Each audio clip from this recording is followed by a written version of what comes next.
Good morning, everyone. Welcome to our committee meeting, Brunswick County Schools. We will be beginning in just a moment. I would like to make note that Mr. Miller cannot be here today due to his work schedule, so he will be in touch with myself and the superintendent in the next couple of days, and we'll gather the information that is presented at this time. Okay. With that said, we'll go ahead and begin with our Edulog presentation. Good morning, board members. This is Sue. Derek Graham with Edulog is with us this morning. What we asked them to do was help us with bus routing that is needed with the opening of the new Town Creek Middle School and the other district line adjustments that we've done in the northern part of the county. I know you've met Mr. Graham before, and so I'll just turn it over to him. All right. Thank you very much, Sue. And yeah, I hope the audio works okay. I understand you have the presentation there. And I appreciate the opportunity for us to gather this way. It's certainly a different world. I don't have to tell anybody that. It's kind of interesting. Since I retired from the State Department of Public Instruction about 3 years ago, I've been doing a lot of work with Edulog. They're headquartered in Montana, and so this has been my normal for a while. Lots of Zoom meetings and conference calls and that kind of thing.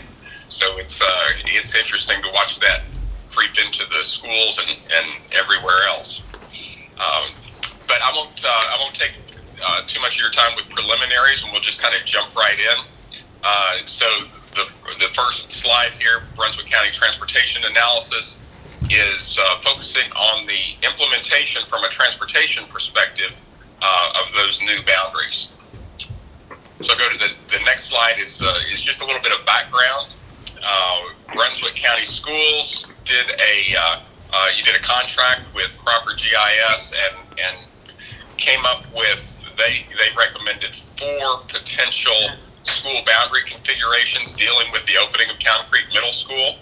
And so there were 4 different redistricting scenarios. And so you asked us,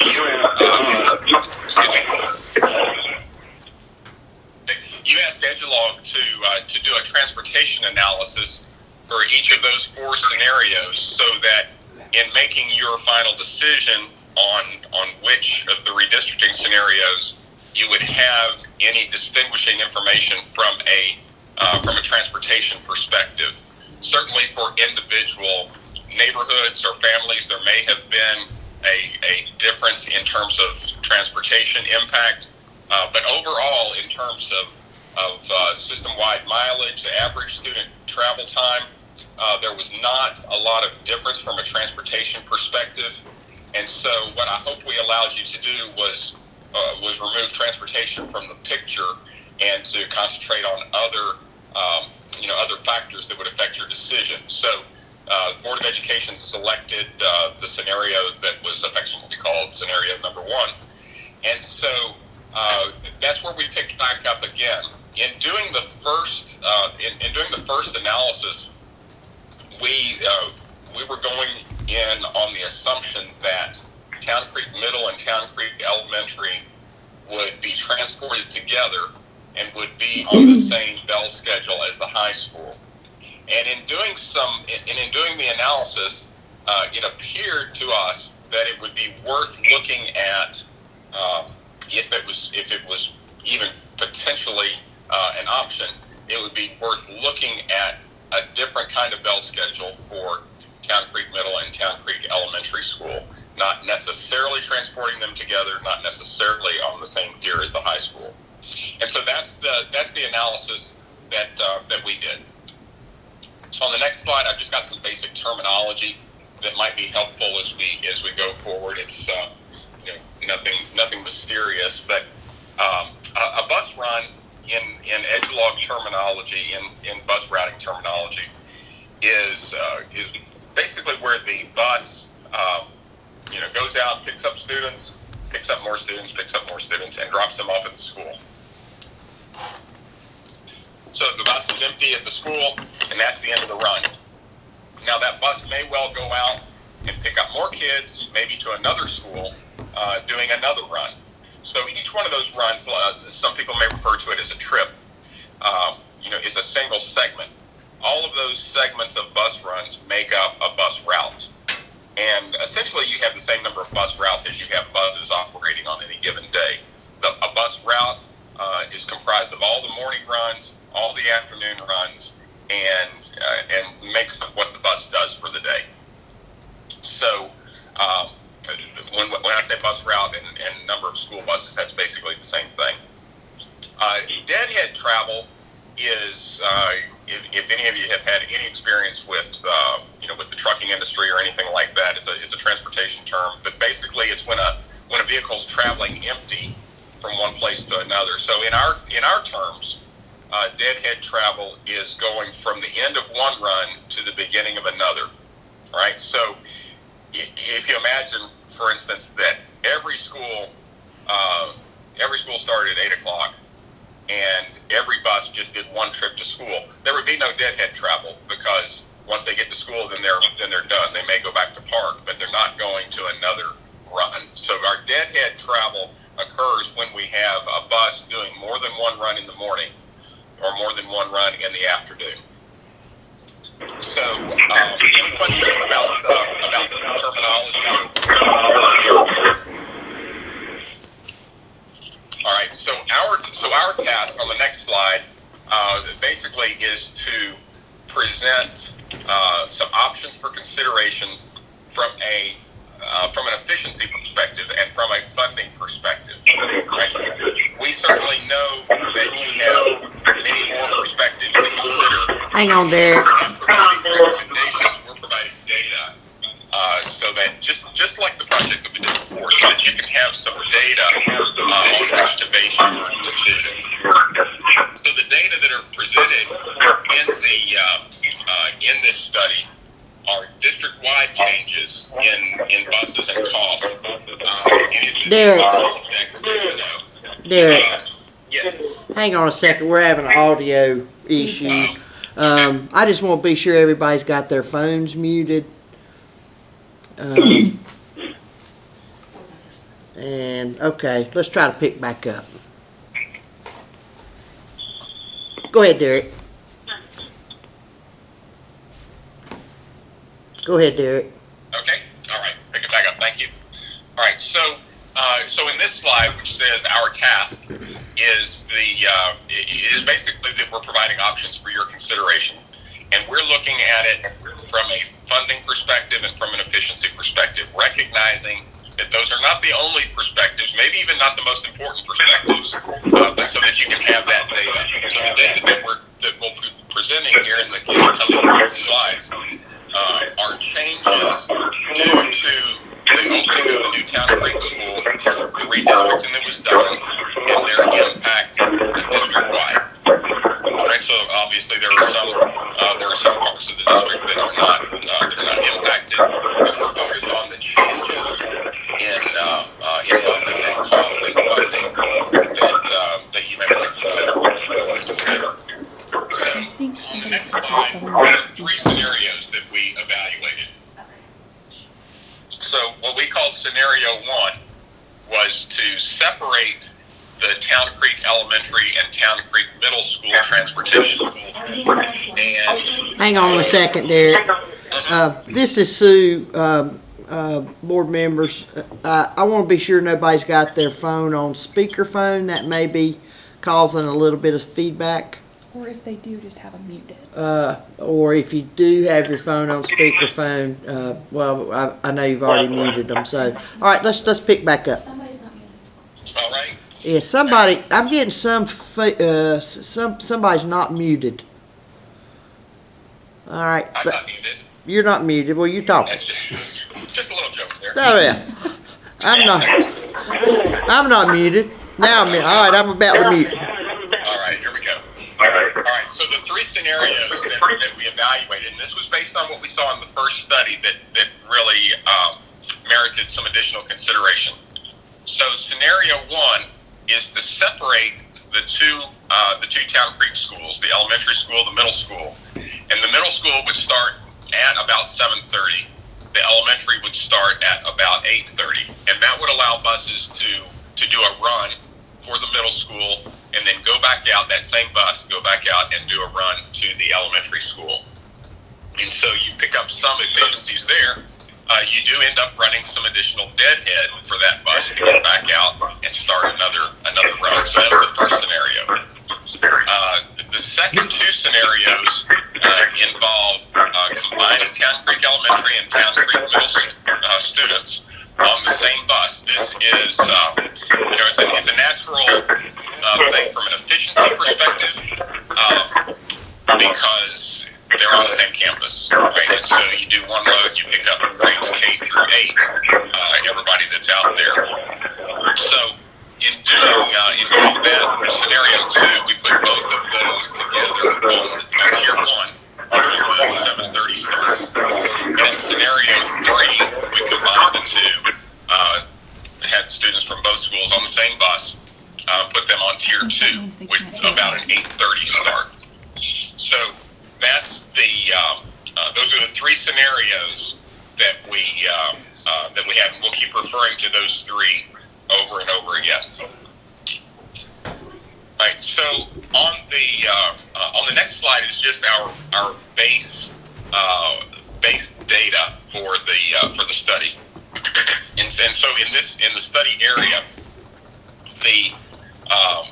we have checkpoint mileage, which is going from the school or the bus garage, wherever the bus parks overnight, going out to the first run to get started and back to park in the afternoon. So there's checkpoint mileage, there's deadhead mileage between runs, as we talked about, and then of course the lion's share is loaded mileage. So 4,386 miles per day. The total there is about 6,000 miles per day. And then over in that third column, which is just kind of for reference, so on average, each run is about 19 miles, 19.41 miles. And the checkpoint miles going from where the bus parks to where it starts the run is about 6 miles. So you can see that about 3/4 of the mileage is with students on board, loaded mileage, and then about 1/4 of it is checkpoint mileage, deadhead mileage, where the bus just has to get from point A to point B so that it can continue on picking up kids. So that's just the framework. So now we're going to start talking about really what we're here to talk about, and that is additional cost, additional mileage for the different scenarios. And I'll kind of jump down to the light green bar at the bottom, right? And this is a bit of a deal, a big deal, because scenario one, where we split the elementary in the middle, that can actually be done without adding any buses. So there's no additional buses there. Scenario 2, where the two Town Creek schools are combined and they're on the 7:30 start time, we would need to add on 3 buses. And in the scenario 3, where the middle school and the elementary are on the later tier, the 8:30 start time, we would add on 2 buses. All right, so that's the 0 and the 3 and the 2 in the light green. So all of these cells above have to do with additional mileage, right? And so we'll see that in scenario 1, total mileage is 65.85 compared to the 6,000 we were looking at on the previous slide. 64.30 for scenario 2, 64.23 for scenario 3. So if we look at the deltas over there on the right side, the school bus colored columns. So because because of adding on additional buses, there's a little bit more checkpoint mileage. That's 3 buses or 2 buses that have to park and get out in the morning. There's a little more deadhead mileage in the first scenario.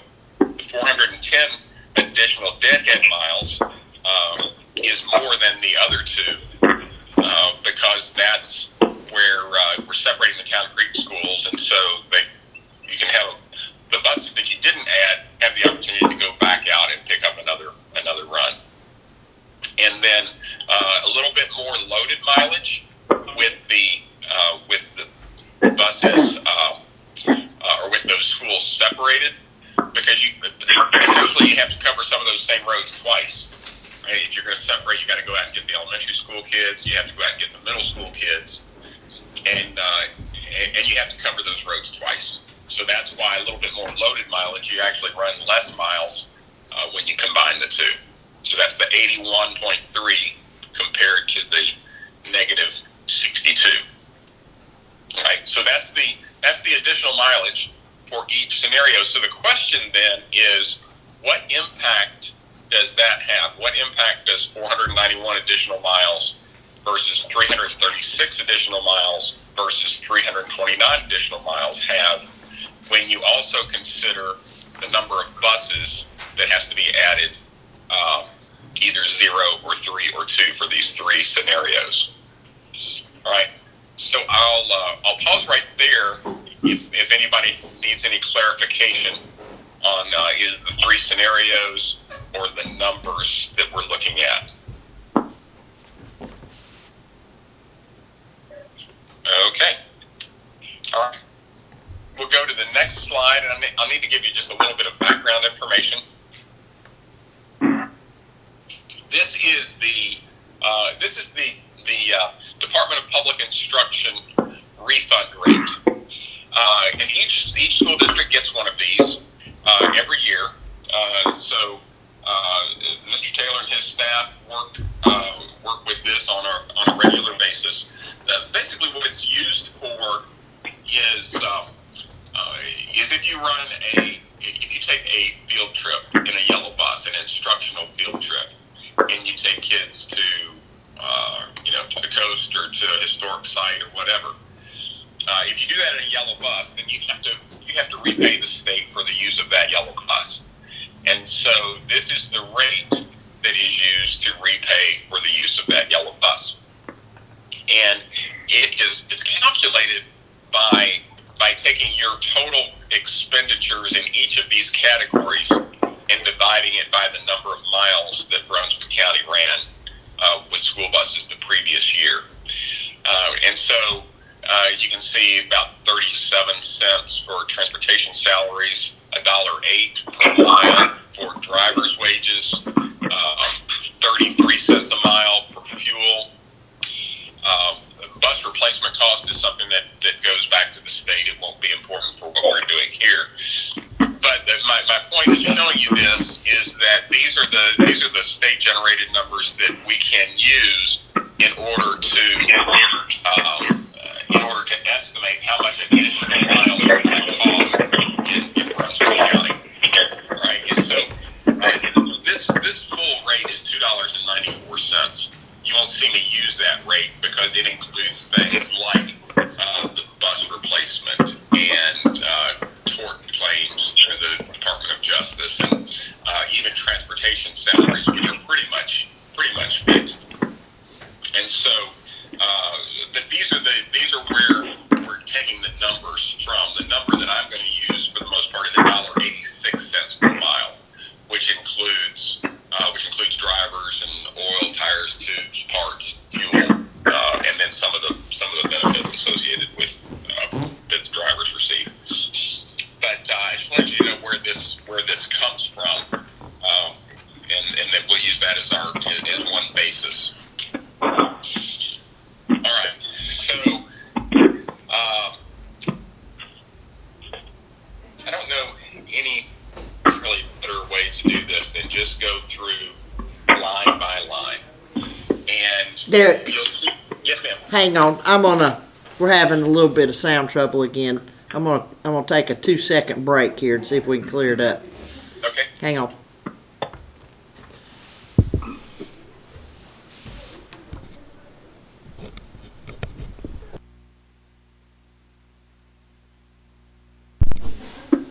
All right, so this table here that's labeled time calculations,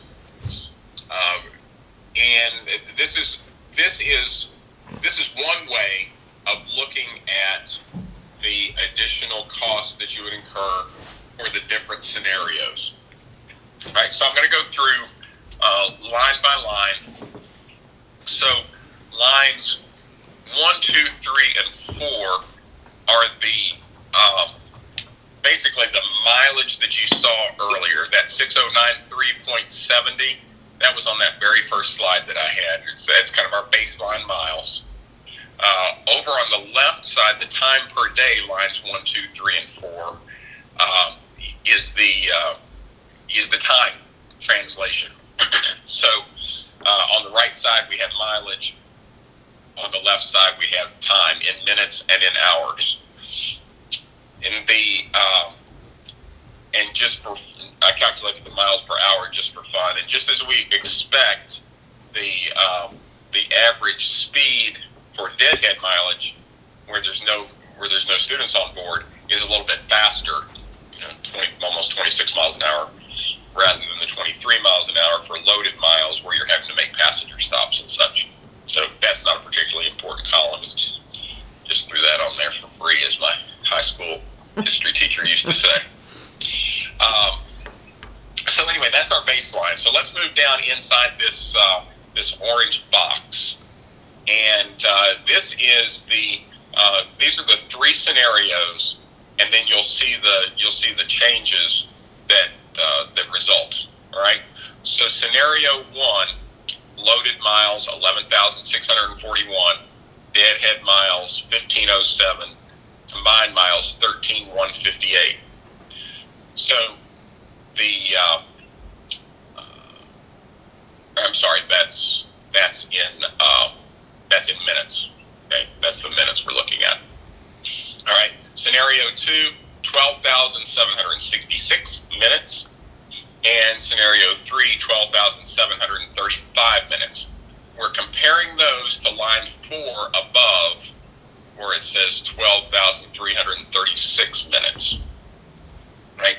So each of those scenarios, and you see over towards the right in the school bus colored columns, the changes for scenario 1, 812 more minutes, scenario 2, 429 more minutes, and scenario 3, 399 more minutes. So what we have to do is to translate those minutes into hours, and then calculate the number of hours per year based on a 172-day school year. All right. Everybody remember back when we could go to school 172 days? Yep. So that's line 9. That's the number of hours based on the 172-day school year. And each one of those changes, right? And so remember that scenarios 2 and 3, which have a much lower hours, are the ones where you have to add on buses, 2 or 3 buses. All right. So now I'm going to work down. Let me just explain line number 10.